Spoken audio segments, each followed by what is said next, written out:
அறிந்து கொள்ளுங்கள், இந்த உலக இன்பங்கள் எல்லாம் ஒரு நாள் நீங்கிவிடும், அழிந்துவிடும், முடிந்துவிடும். ஏமாந்து விடாதீர்கள்.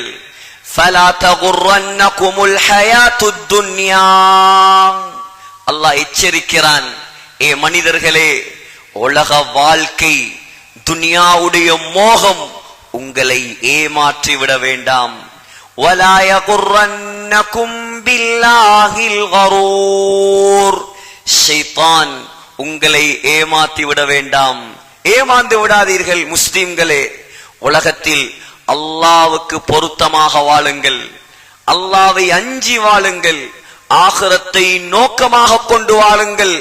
உலகம் பின்னோக்கி சென்று கொண்டே இருக்கிறது, மறுமை முன்னோக்கி வந்து கொண்டே இருக்கிறது. இப்னு ஹஜர் அஸ்கலானி ரஹிமஹுல்லாஹ் அலி ரலியல்லாஹு அன்ஹுடைய ஒரு அழகிய கூற்றை பதிவு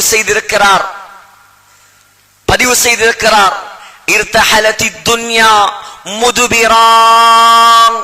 உலகம் எம்மை விட்டும் தூரமாகி புறமுதுகு காட்டி சென்று கொண்டே இருக்கிறது. வர்தஹலத்தில் ஆகிரத்து முக்பிலான். மறுமை நம்மை நோக்கி வந்து கொண்டே இருக்கிறது. புகாரியில் வருகிறது, ஸல்லல்லாஹு அலைஹி வஸல்லம் தன்னுடைய 2 விரல்களை இப்படி காட்டி சொன்னார்கள், புஇஸ்து அன வஸ்ஸாஅத்து கஹாத்தைன்.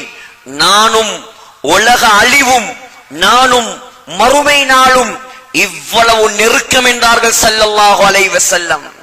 நெருங்குகிறது சகோதரர்களே. ஸல்லல்லாஹு அலைஹி வஸல்லம் இந்த வார்த்தையை சொல்லி 1400 ஆண்டுகள் நம்மை கடந்து விட்டது. அப்படி என்றால் இந்த உலகத்தில் நாம் எப்படி நிம்மதியாக வாழ்வது?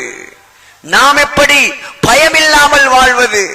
நாம் எப்படி உலகத்தை மட்டும் நோக்கமாக கொண்டு வாழ்வது? நம்முடைய நோக்கம் மறுமை.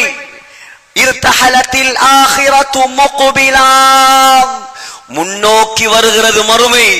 தயாராகுங்கள் சகோதரர்களே.